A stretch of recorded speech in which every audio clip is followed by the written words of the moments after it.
Sejam bem-vindos à fala História da Arte, Imagem e Gesto, Como Fantasmas Permanecem, uma conversa com a artista e pesquisadora Maria Luísa de Menezes, nós do grupo de pesquisa Corpo, Imagem e Som, Pesquisa Artística e Práticas Experimentais da Universidade Federal de Pelotas, no Rio Grande do Sul.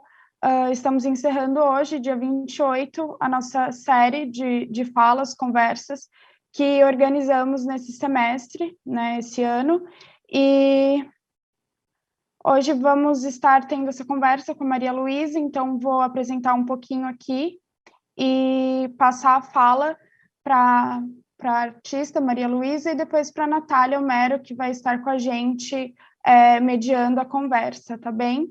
Então, Maria Luísa é artista, pesquisadora e graduanda em História da Arte pela Universidade Federal de São Paulo, a Unifesp.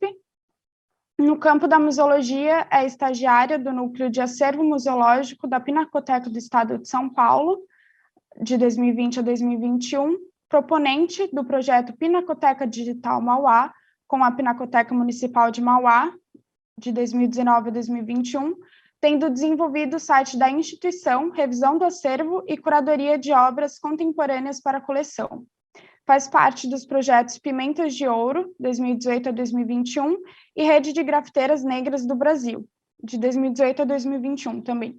Apresenta a história da arte de forma acessível no projeto Falando em Arte, no YouTube, e possui experiência como educadora de exposições no Sesc Ipiranga, nas mostras ONG Alimentos dos Orixás, 2019, e O Pasquim 50 anos, de 2019 a 2020. Atua no grafite e arte urbana desde 2012, com experiência em aulas, oficinas e workshops.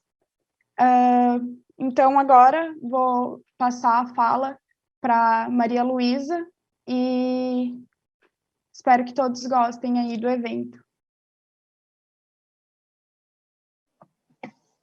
Muito obrigada, Luna.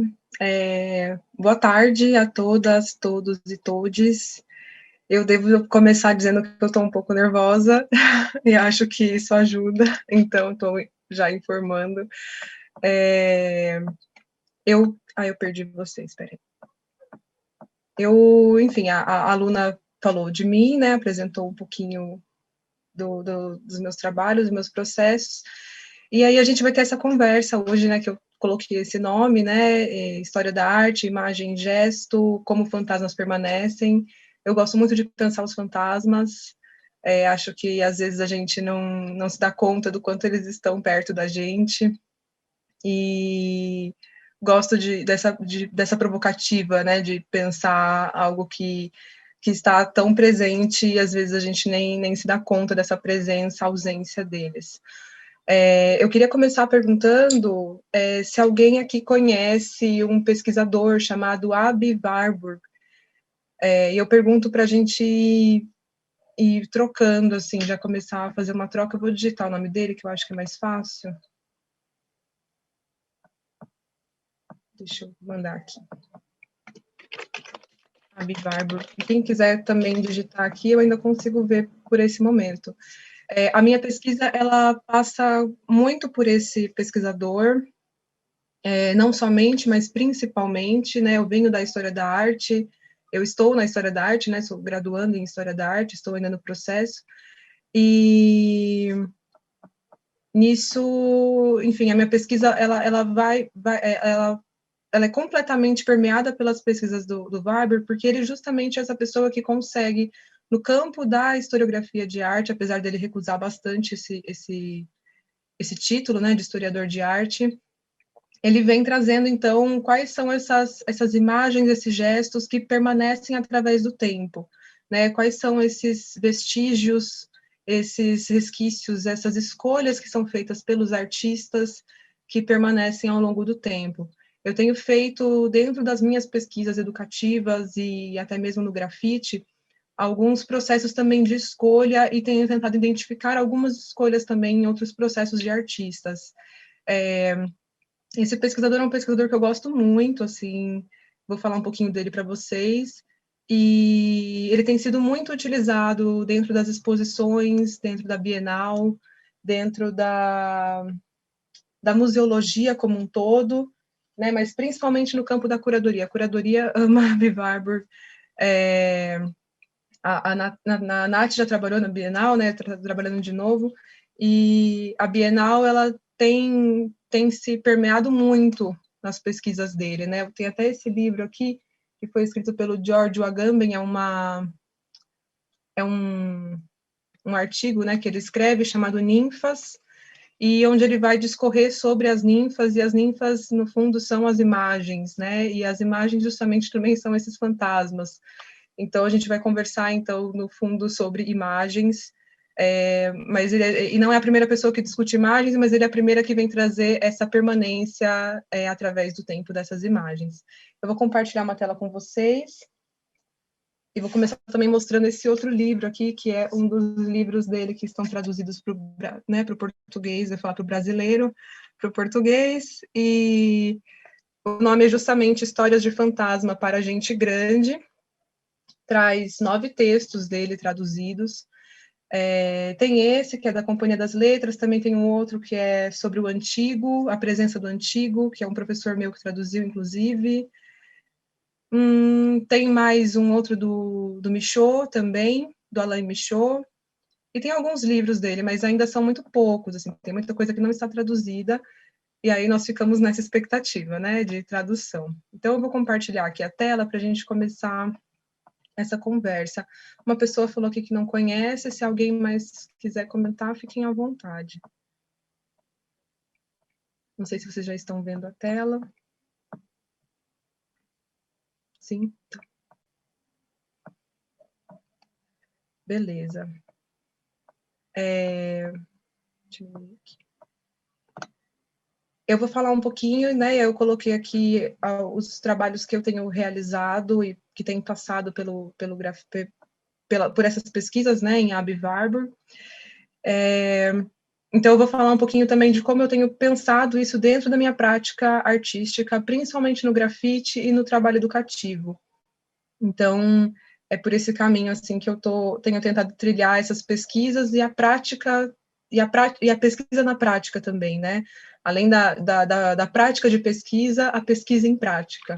Acho que tem sido essas minhas tentativas.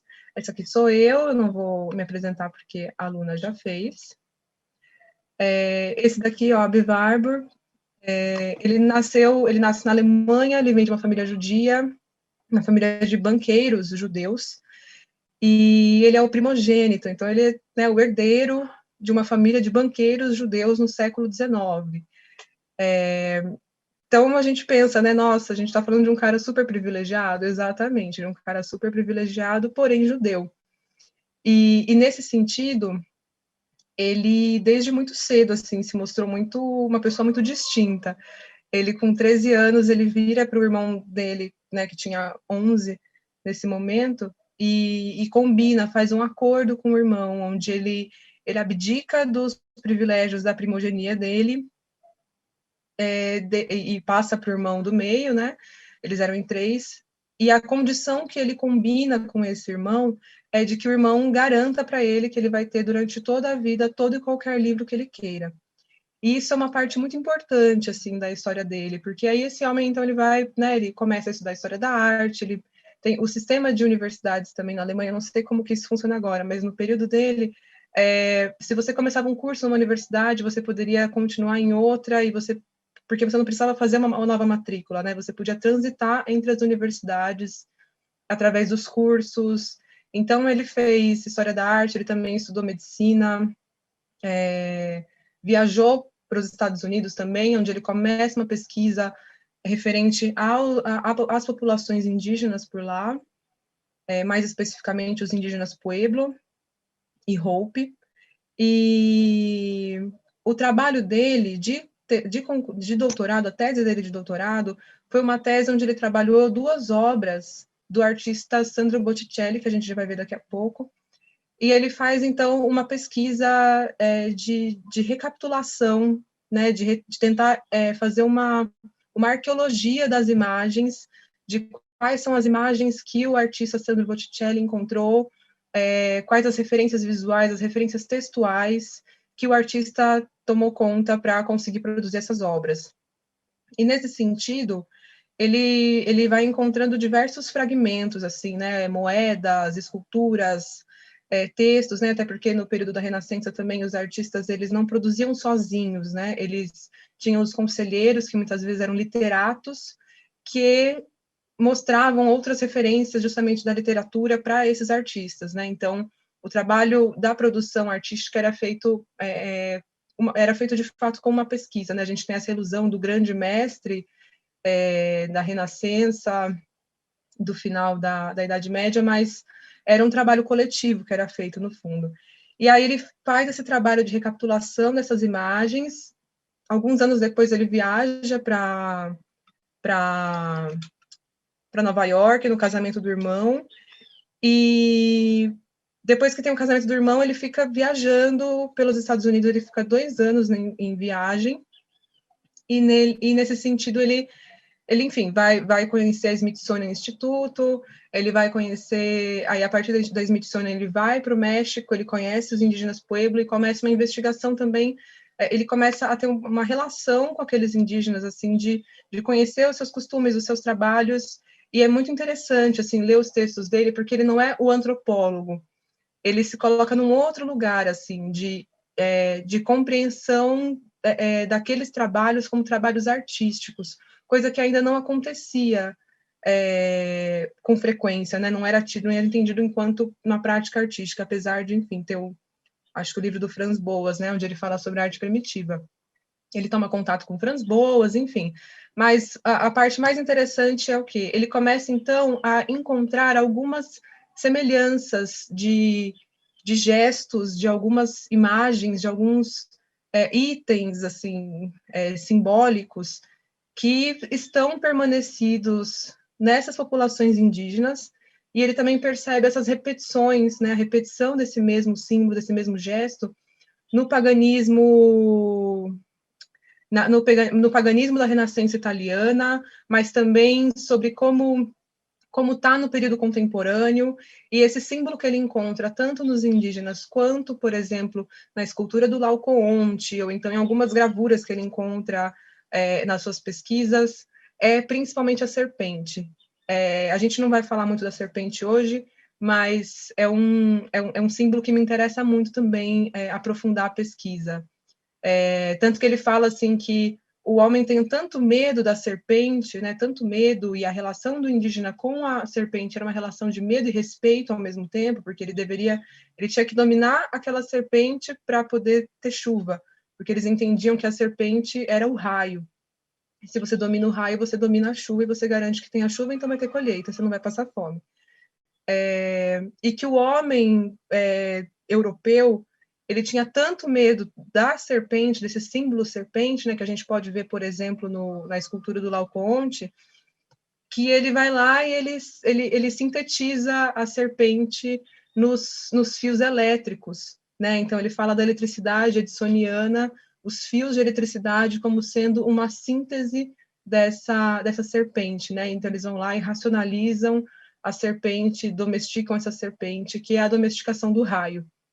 Então, tem a forma do fio, mas também tem essa relação de raio, assim como as populações indígenas que ele encontrou no México. O texto dele é incrível, tá também nesse livro que eu mostrei, não vou falar muito mais, porque senão a gente vai mudar o assunto, mas ele vai passando por esses aspectos. O que interessa para a gente aqui é falar sobre o retrato.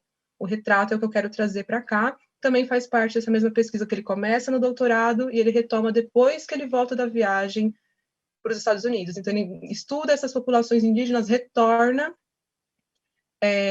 para a Alemanha, e aí na Alemanha ele, enfim, vai para a Itália, ele começa a fazer circulação, ele também se entendia enquanto um homem híbrido, isso também é algo muito importante na produção dele. Então, ele se sentia metade, ele falava sangue alemão, mas o coração italiano, e a cabeça judaica, enfim, ele se entendia enquanto um homem híbrido, assim, eu não lembro quais exatamente os termos que ele colocava, mas ele se entendia enquanto um homem judeu, alemão e italiano, e não como sendo de um único espaço, de uma única nação, de de um único grupo, né? E aí eu acho que esse também é um processo que ele se identifica demais com os indígenas, porque ele também identifica essa hibridização nesses processos coloniais que os indígenas passaram, né? E tem essa negociação que a gente também tem aqui no Brasil, né?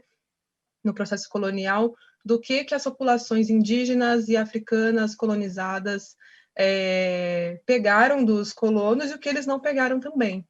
Né? Então, acho que entender a hibridização que o Barbour conseguiu compreender nesse aspecto da historiografia de arte, né, das imagens, é muito interessante, e eu acho interessante também pensar que ele puxou isso muito para ele, né? Ele pessoalmente se identificava enquanto alguém híbrido. Enfim, vamos seguir, porque senão eu vou falar só desse homem, eu não quero. Aí, com esse processo dele, assim, né, de ter combinado com o irmão que ele iria receber os livros, né, comprar todos os livros que ele quisesse, ele teria ao longo de toda a vida, ele consegue, então, ir acumulando esses livros, né, vai guardando, reunindo esses livros, e ele cria, então, a Biblioteca Barbour, né, que é a Kulturwissenschaftliche, né, não sei falar alemão, mas esse nome gigante, né, que é Ciência da Cultura, né? A Biblioteca Cultural e Científica Barbour. Esse é o, né, enfim, é uma tradução tradução possível para o nome da biblioteca dele, que é onde ele reuniu então 65 mil exemplares de livros. E é muito interessante assim a dinâmica dessa biblioteca também, né? Os livros podiam mudar de lugar de acordo com a relação que eles tivessem entre eles. Acho que vários biblioteconomistas ficariam loucos nessa biblioteca, louco assim de perdido, porque um livro podia mudar de lugar de acordo com o nível de relação que pudesse ter com outro assunto, e depois podia voltar para outro lugar, enfim. E é nesse espaço que ele começa a construir esses painéis, né? Então, ele coloca essas pranchas, que são as imagens, em cima dos painéis pretos, né? Dá para ver atrás ali a biblioteca, e ele começa justamente a fazer essa investigação dessas imagens, quais são esses gestos que permanecem, qual é a escolha de um gesto que é feito e é mantido, repetido ao longo da história, como se escolhe um gesto para ser repetido e permanecido, enfim, e ele vai estudando essas escolhas, né? Tem um historiador de arte, Didi Huberman, que ele fala que Erwan Panofsky desidratou Barbour. E desidratou porque ficou com a iconografia num sentido muito simples, assim, como se fosse somente a repetição. Então algo é parecido, tem a mesma forma, repetido, né? Isso tem acontecido muito em algumas exposições também, alguns trabalhos. Se é parecido, se parece, se repete, então é Barbour. E não é bem assim. E eu acho que é um pouquinho disso que eu gostaria de tentar trazer hoje. O que é esse não é bem assim, né? O que se mantém? E eu estou falando isso assim a partir do que eu tenho pesquisado e praticado, e não que seja algo fechado também, gente, porque eu também estou no meio da graduação, então é muita coisa que eu ainda estou descobrindo desse universo warburgiano. E com esse processo, né, dessas pranchas incríveis, essas painéis que ele constrói, né, que ele vai juntando, e ele fala de tudo, gente. Tipo assim, a história da arte, mas é também gravura, e é também, então é pintura, gravura, tem fotografia, tem astrologia, sabe? Então ele vai para vários caminhos, assim, é um trabalho muito interessante. Está disponível na internet, e a partir desse trabalho é criado, então, esse Bildatlas Mnemosine, né? Esse atlas de imagens Mnemosine, que é a deusa da memória. Então, o fio condutor mais profundo, né, do corpo humano para que as imagens permaneçam é justamente a memória. E aí, então, essa aqui é uma das obras que ele estuda na tese dele de doutorado, que ele vai investigar. E, para já ir adiantando, esse daqui é um retrato, né? Então, nós não estamos falando simplesmente do nascimento de Vênus, né, dessa figura mitológica, dessa figura grega, nós não estamos falando somente disso, nós estamos falando justamente de uma pessoa também que é representada, e do quanto essa representação de uma pessoa localiza ela numa sociedade. Eu não trouxe uma outra imagem que eu queria muito ter trazido, posso depois ver se eu consigo abrir aqui para mostrar para vocês, mas ele começa então a trazer muito forte essa questão do retrato, do retrato sendo apresentado em imagens sacras, podemos dizer assim, né? Então, imagens que traz essa profundeza do sagrado. Ele faz essa investigação principalmente no texto que ele escreve sobre o Ritratto Civile, né? O retrato civil da família Sassetti, da família de Francesco Sassetti, que foi um mercador italiano, e é um retrato muito interessante, onde tem uma cena religiosa acontecendo, né? Eu vou apresentar depois esse. E na frente, mais próximo do espectador, em primeiro plano, tem a família Sassetti, o governador né, italiano naquele período, o próprio Francesco Sassetti. E aí, nesse caso, a cena religiosa fica de pano de fundo dessa cena que para ele é mais interessante, né? Que esse mecenas, né, que esse encomendante, né, que é o Francesco Sassetti, faz ao artista Ghirlandaio, e então ele puxa para frente o que mais vale para ele naquele momento, que é justamente o retrato civil, né, representar as pessoas que estão ali naquele contexto civil, enfim, né, o governador, né, os filhos, né, é quem ele quer apresentar enquanto corpo social. Então, no mesmo sentido, aqui a gente tem um retrato feito, né? Se eu disser para vocês que eu lembro o nome, eu vou estar mentindo, porque eu confundo o nome dela com o de uma outra retratada também, mas ela era esposa de um cara super importante da família Medici, enfim, me desculpem, gente, eu estou um pouco nervosa, mas é um retrato, e é isso que importa para a gente nesse momento. No próximo, que também é uma...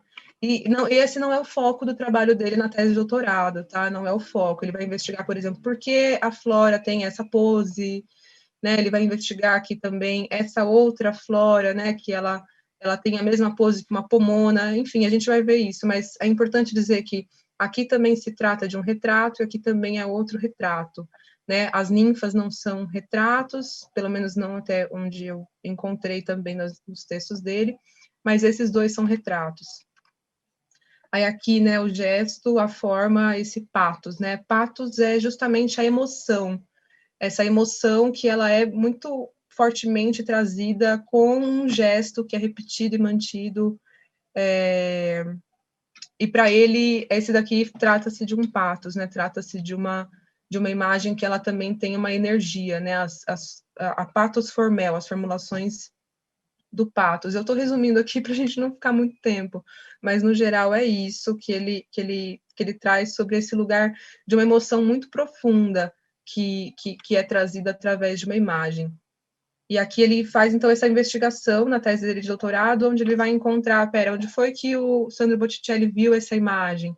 E aí ele vai fazendo uma investigação sobre qual era a rede desse artista, que o artista passou na casa... Giovanna Tornabuoni, isso, o retrato que está aqui nessa Vênus, e nessa Vênus é a Giovanna Tornabuoni.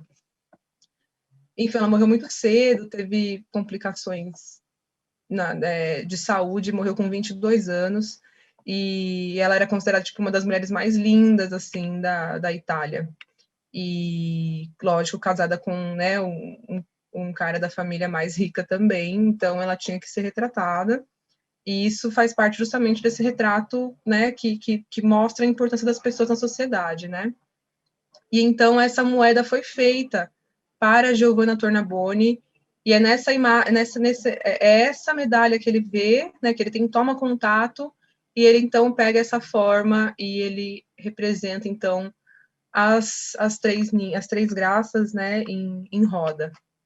A mesma coisa acontece com a flora, que ela é representada, né, com esse mesmo passo que a pomona. A pomona, que é essa escultura que ele viu, também é uma escultura pertencente à família Medici, né? E ela faz parte da Galeria degli Uffizi, que é justamente desse mesmo meio social. E aí chega no trabalho que eu comecei a desenvolver justamente na exposição Longé, que é um trabalho sobre pensar, então, era um trabalho que eu fazia com as crianças, aqui tem imagem, no tempo que a gente podia aglomerar, né, a gente podia ter contato com as crianças, Então, eu desenvolvi essas pranchas, né, tenho chamado de pranchas também em homenagem ao Warburg, mas que são esses papéis que você... o nome do projeto era Virando a Página, então você precisava virar de um lado para o outro para você poder entender essa mudança entre as imagens e, ao mesmo tempo, entre o gesto, né? Eu fiz questão de manter aqui retratos, pensando justamente nessa investigação do retrato, né? Isso é algo que me interessa realmente bastante. As obras são A Negra, da Tarsila do Amaral, o Autorretrato da Tarsila do Amaral, Renata Felinto com um autorretrato também, mas que chama-se Mãe Ançã, e o retrato de Oxum, da Harmonia Rosales. Então, a proposta era tentar provocar as crianças, né, a identificarem as semelhanças e as diferenças entre os retratos. E não somente em crianças, né, mas também em grupos, né, isso aqui foi um trabalho também, uma atividade muito legal, em Jundiaí, com o coletivo As Tarsilas, no 8 de março do ano passado. Nem dá para a gente, às vezes, ter dimensão, né, de que o ano passado a gente ainda fazia coisa assim, presencialmente, mas, enfim, isso aqui aconteceu. A exposição Longé foi uma exposição sobre religiosidade afro-brasileira. Então, também, trazer a obra, por exemplo, da Renata fazia muito sentido nesse contexto, e também com a pesquisa. Então, coisas que o universo faz, né, faz a gente encontrar processos incríveis. E aí, aqui, essa comparação entre essas duas obras, ela já vem sendo feita já há um tempo, dentro das exposições, né? Até na exposição que o MASP apresentou em 2019, que foi a Tarsila Popular, essa comparação ela existe. Tem ainda um outro retrato autorretrato da Tarsila, que é colocado do outro lado da Negra, então é feito a Negra ela é colocada no meio de dois autorretratos da Tarsila. Enfim, questões complexas, né, pensar essa comparação, mas é uma comparação muito importante, né, quando a gente olha, por exemplo, para o ano, né, essas obras foram feitas no mesmo ano, essa era uma provocativa também com as crianças, né, as crianças achavam que a Tarsila ela não sabia pintar e ela aprendeu a pintar, né, as crianças também têm muito disso, né, de achar que quando não é realista é porque a pessoa não sabe pintar. Eu tive essa experiência com crianças também em relação ao Picasso, achavam que ele tinha desaprendido a pintar quando ele estava fazendo o trabalho cubista. Mas, quando a gente traz esse dado, né, de que a obra foi feita no mesmo ano, aí as coisas mudam um pouco, né, a percepção muda. E aí, enfim, no final as crianças elas acabavam concluindo, assim, por elas, de que a artista ela fez uma escolha, e que ela escolheu se retratar dessa maneira e retratar uma mulher negra daquela outra maneira. Eu estou resumindo um pouco isso para poder chegar em outros lugares aqui, né? Que é, por exemplo, pensar quais são essas cores que a Tarsila, que essa artista escolhe para quando ela se representa, né? Quais são os atributos que ela se coloca e quais são os atributos e cores que ela coloca no outro retrato, por exemplo, né? Se a gente está fazendo essa investigação do que é colocado, do que não é colocado, o que eu estive pensando sobre esse autorretrato dela, pensando nessa escolha de cores, né? Esse manto vermelho que ela usa, para mim parece muito uma imagem quase que sacra, né? Pela escolha também do azul, né? O azul dentro das imagens sacras ele é colocado como a cor celestial. Então, quando a gente vê, por exemplo, uma imagem de santa, muitas vezes é a cor azul que está para o lado de fora e dentro o vermelho. Nesse mesmo sentido que ela está usando, né? Não exatamente na própria roupa, mas essa ordem das cores também que é colocada. Então, eu tenho pensado como essa obra, que assim como aquela pintura do Sandro Botticelli, onde é feito um retrato dentro de uma imagem sacra, e isso faz uma fricção entre o que é o sagrado e o que é o profano, eu acho também que o trabalho da Tarsila, nesse autorretrato em específico, ele também faz essa fricção entre o sagrado e o profano.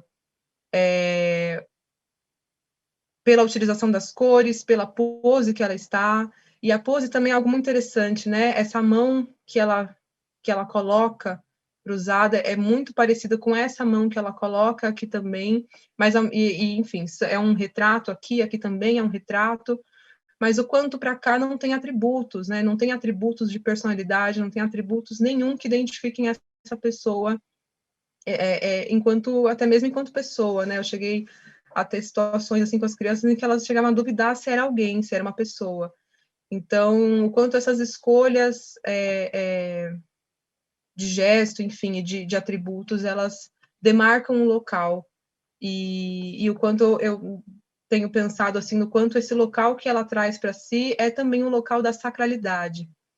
E aí, quando a gente avança na comparação com o trabalho que a Renata Fering tem feito, né? Essa daqui é uma série que ela faz em 2012, a série Afro-Retratos, e o que a Renata faz aqui é justamente também representar uma imagem sacra, ela denomina também, né, de Mãe Ansã, só que ela coloca o seu próprio rosto numa imagem sacra, né? Então, esse mesmo movimento de fricção entre o sagrado e o profano, né? Esse não limite mais entre o sagrado e o profano. E quando a gente compara, né, com essa outra mulher, acho que fica muito discrepante, né? O quanto, enfim, essa mulher, né, representada no quadro negra, ela não tem atributos que a localizem de forma nenhuma, assim, né? Enquanto de onde ela vem, qual que é a religiosidade, qual que é, enfim, essa estética dela fica tudo muito geometrizado, eu acho que eu posso colocar nesse lugar assim, né, de, enfim, esse cubismo da Tarsila, que não identifica, não traz nenhuma subjetividade para essa mulher. Aí aqui a gente tem esse outro retrato também, que é da Harmonia Rosales, ela não faz o próprio rosto, não é o rosto dela, mas também eu gosto muito dessa comparação, pensando esses atributos, né, que são trazidos, esses atributos sacros que são trazidos para a obra. E eu, sinceramente, não sei se ela traz retratos reais no trabalho dela. É algo a se investigar, mas também é uma ficção entre sagrado e profano. E seria mais interessante ainda se soubesse, né, se o trabalho dela é um retrato de alguém específico. Mas o da Renata, para mim, ele tem muita relação justamente com essa sacralidade do trabalho da Tarsila. Eu não vou passar por aqui. E aí eu chego aqui. E aí a gente vai pensar, então, outros retratos, né, que foram produzidos no Brasil, por exemplo, através da fotografia do Alberto Henschel. E o Alberto Henschel, ele faz, então, essa fotografia que também, ela traz atributos, mas acho que dá para a gente questionar o quanto esses atributos são ou não são dessas pessoas, ou o que esses atributos querem falar sobre essas pessoas, né? Eu acho que são alguns questionamentos importantes, né? Como nesse caso aqui da vendedora de frutas, né? O que essa representação fala sobre essa mulher e o que deixa de falar também, pensando o quanto não, enfim, às vezes nem sempre é uma escolha, mas ao mesmo tempo mostra um trabalho que ela exercia. E eu não vou ficar muito por aqui, mas eu gostaria muito de falar sobre o trabalho do Taito Escapar, que também ele traz muito essa questão do retrato, né? Esse lugar de trabalhar com o nosso imaginário dentro do retrato. E ele faz isso através da ausência. Então, acho que isso também é muito interessante de pensar dentro da prática do retrato. Acho que aqui ele não traz tanto esse lugar sacro, né? Esse lugar do profano e do sacro juntos, mas ele nos provoca a pensar o que é o retrato e quem é retratado e o que o nosso imaginário, essa nossa memória, né, desse contexto que a gente é criado socialmente, o que esse imaginário nos faz pensar, né, nos leva a concluir através da ausência. Então, ele faz pinturas e ele recorta, né, esses espaços dentro da pintura. São literalmente telas que são cortadas. O trabalho dele eu vi uma vez presencialmente, é realmente muito bonito, são telas sempre muito grandes. E, enfim, esse trabalho de pensar essa imaginação através da nossa memória, eu também acho que é um trabalho muito fantástico e muito responsável que ele faz, de provocação mesmo, né? Eu acho que é uma provocação muito potente, que nos faz justamente, nos provoca pela ausência. Eu acho que isso é realmente um lugar provocativo, um lugar de imaginação, onde ele sempre nos faz lembrar que a gente tem uma memória, vamos pensando assim, né, primitiva, podemos dizer assim, né, que na real não é primitiva, né, ela é socialmente construída também. Então, o quanto a gente sabe preencher esses espaços, né, e aí essa obra aqui dele, eu acho que ela traz isso muito forte, inclusive pela ausência que ele constrói aqui atrás, quando ele retira os homens negros, né, o quanto aqui nem parece estar ausente, né, enfim, tem alguém que é retratado, e aqui a gente sente essa ausência muito forte, muito demarcada. Aqui também, como se estivesse descortinando, né, a obra. E eu acho que esse daqui também é uma das obras, né, esse daqui do ano passado, onde ele deixa bem demarcado, assim, o quanto a investigação dele é sobre retrato, é sobre quem é retratado, quem tem direito a ser retratado, como é retratado, como as nossas memórias, elas são trabalhadas através da representação mesmo, né, de quem tem o direito de ter o seu rosto gravado, descrito através do tempo. E aqui ele trabalha literalmente, né, com uma imagem sacra. Então, acho que essa aqui é uma das obras dele que eu acho mais interessantes, assim, para dar continuidade também a esse debate sobre o pagão, né, o não sacro dentro das imagens sacralizadas. Essa daqui é uma obra de autoria não identificada, ela é do acervo do Museu Paulista, né, o Museu do Ipiranga, e ela se encontra nesse momento em comodato com a Pinacoteca do Estado, né, está emprestada para a Pinacoteca do Estado, inclusive está fazendo parte da exposição Enciclopédia Negra também. A imagem não está tão boa, né, é o que tinha disponível na Wikipedia Commons, mas é uma obra que ela já é muito interessante, né, eu acho ela uma obra muito, ela me instiga muito, porque é uma obra que representa a mulher negra, em condições onde a mulher negra não é representada normalmente, e a gente não sabe nem quem é a autoria dessa obra, né? Enfim, eu trouxe, não conectando tanto com o tema da sacralidade do profano na obra, mas acho que é uma imagem que me provoca muito a pensar, assim, né? Ela foi feita no mesmo período que esses retratos, né? Então, pensando o retrato, ela é uma obra que me instiga muito. E aí, pensando, né, o grafite, né, o retrato na rua, vou trazer um pouco do meu trabalho, para falar também de outras mulheres, né, a gente tem aqui, essa aqui sou eu, esse aqui é um trabalho da artista Nenê Surreal, aqui do meu lado, pintando, ela fez esse trabalho, e um outro aqui do lado é a Gabi Bruce, tem a Maria João, aqui nós temos a Lenor, então, muitas mulheres, esse aqui foi um evento muito legal, assim, só de mulheres negras pintando no muro, e acho muito importante falar o nome delas. Aqui no cantinho, bem aqui escondidinha, tem a Kel também. Esse evento foi em Mauá. Esses aqui são alguns trabalhos antigos, né? Eu fiz a Helenira Rezende, né? Helenira Preta, que desapareceu, vítima do regime ditatorial no Brasil, em 72.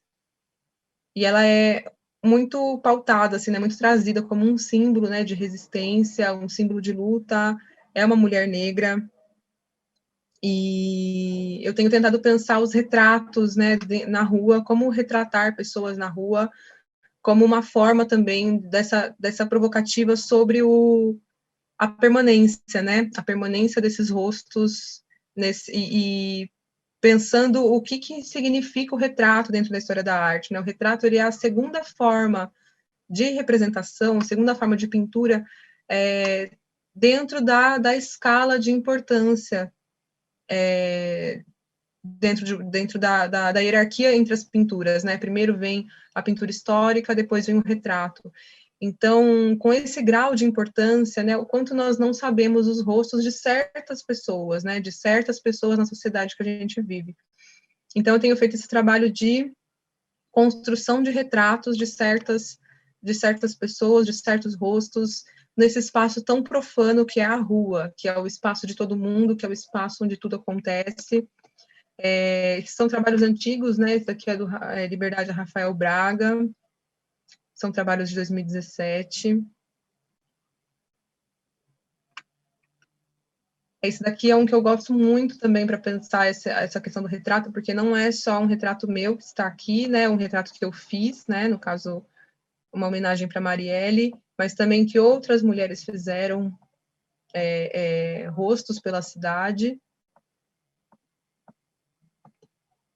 Aqui a Mônica Ancap, esse daqui é um trabalho da Lady Guedes, esse daqui é a Ana Carla Negana, esse daqui é um trabalho da Laura Guimarães, artista também, Fôlego.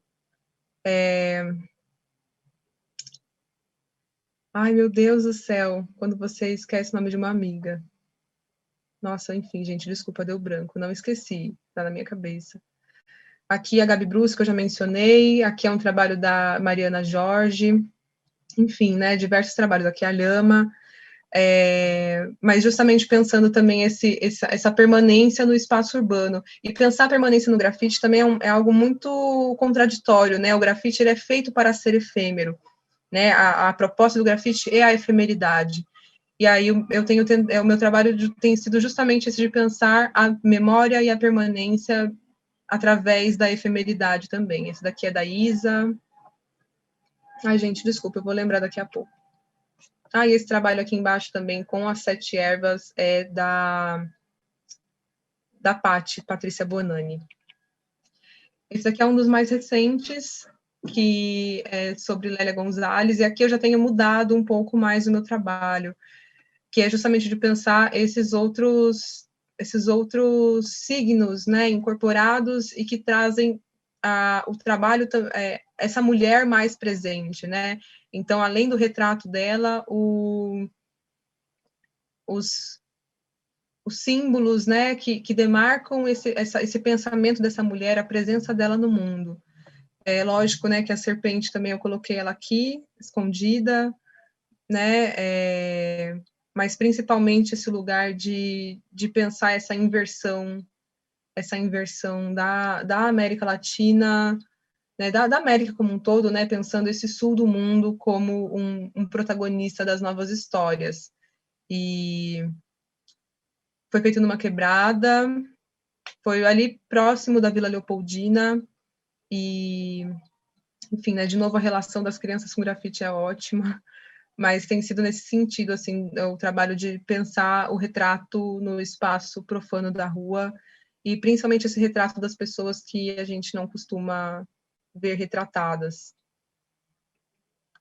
Por fim, a Maria Felipa, nesse evento, né, que eu mostrei anteriormente também. Aqui algumas fotos do processo, né, dos processos. Aqui tem um grafite da Tainá Índia, aqui da Badu, essa aqui também é a Mônica Ancap, que eu falei dela agora há pouco.